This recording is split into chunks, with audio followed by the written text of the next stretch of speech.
नमस्कार, राम राम. ज्योतिबाच्या नावानं चांग बोलो, ज्योतिबाच्या नावानं चांग बोलो एवढ्यासाठी म्हणत आहे. आज मी तुम्हाला ज्योतिबा देवाचे दर्शन घडवणार आहे. तरी हा व्हिडिओ शेवटपर्यंत स्किप न करता बघावा ही माझी सर्वांना विनंती आहे. आज आम्ही आमच्या बाळाचा नवस पूर्ण करण्यासाठी ज्योतिबा या ठिकाणी आलेलो आहे. आणि ज्योतिबाला नवस याचा केला होता आम्ही की गुलाल खोबरे त्याच्या वजनाबरोबर त्या ठिकाणी उधळायचे होते. त्यासाठी आम्ही एका दुकानदाराकडे जाऊन गुलाल खोबरे घेतले आणि बाळाला एका तराजूमध्ये वजन करायला बसवले.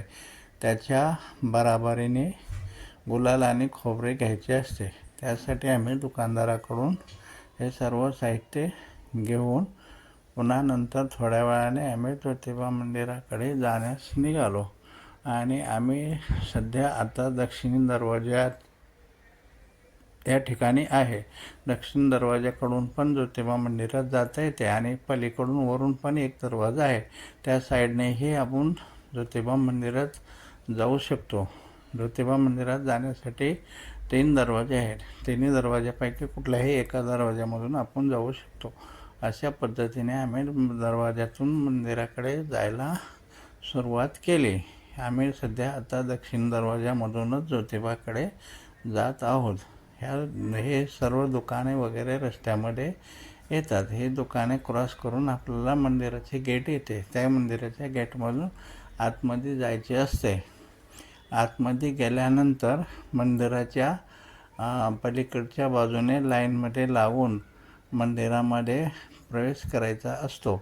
आता आम्ही लाईनमध्ये सध्या आहोत. आता आम्ही मंदिराच्या गाभाऱ्यापर्यंत पोहोचलो आहे.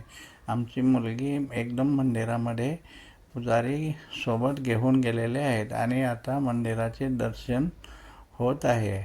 अशा प्रकारे आम्ही मंदिरामध्ये जाऊन देवदर्शन व्यवस्थित घेतले आणि नंतर गुलाल आणि खोबरे घेऊन बाहेर आलो. बाहेर आल्यानंतर आम्ही आमच्या चिमुकलीला पण खोबरे उधळण्याचा चान्स दिला. तिने पण खूप मजा केली. अशा पद्धतीने सगळे लाल भडक होऊन गुलालामध्ये रंगून गेले होते. गुलालामध्ये फार मजा आली गुलाल उधळण्यामध्ये. तसेच आम्ही सर्व मंदिराच्या चारही बाजूनेही गुलाल उधळायचा असतो.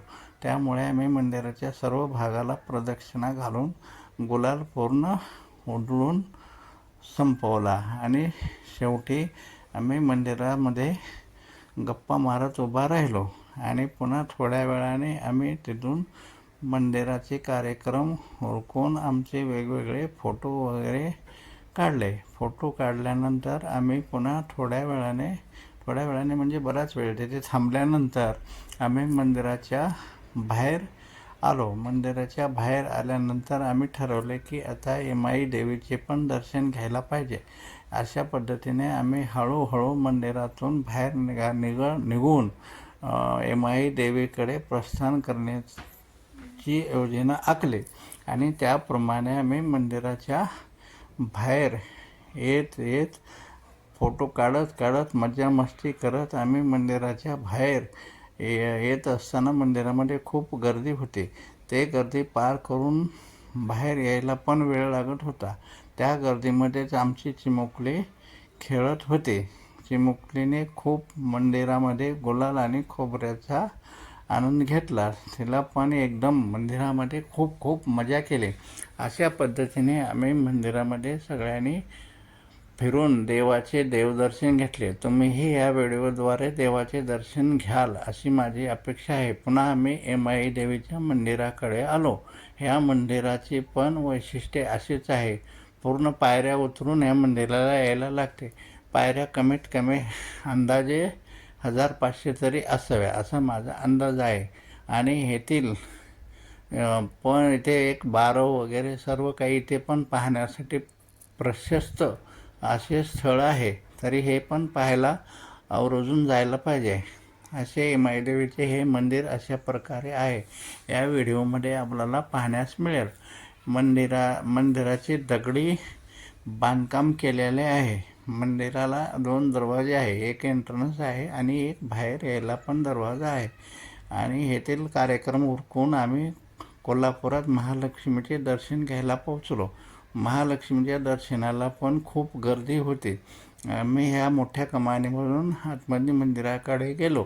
मंदिरात गेले असताना आम्ही मंदिराच्या गाभाऱ्यात न जाता आम्ही महालक्ष्मीचे दर्शन मुखदर्शन या रांगेत लागूनच घेतले आणि मंदिरामधून बाहेर कमानीकडून जाऊन आम्ही मंदिरामध्ये थेट प्रवेश केला. मंदिरात गेले असताना आम्ही प्रथम मुखदर्शन या रांगेत उभे राहिलो. तिथे पण खूप गर्दी होती. सीझन नसतानाही या मंदिरात खूप गर्दी होती. त्यामुळे आम्ही महालक्ष्मीचे थेट दर्शन न घेता रांगेतच उभा राहून दर्शन घेतले. दोस्तो, हा व्हिडिओ तुम्हाला आवडला असेल तर लाईक, शेअर अँड सबस्क्राईब करा आणि तसेच व्हिडिओ शेवटपर्यंत स्किप न करता पाहावा ही माझी सर्वांना विनंती आहे. ह्या व्हिडिओमध्ये आपल्याला ज्योतिबा देवाचे दर्शन घडवून आणण्याचा मी प्रयत्न केलेला आहे. तरी हा व्हिडिओ कमीत कमी लोकांपर्यंत शेअर करावा ही सर्वांना माझी विनंती आहे.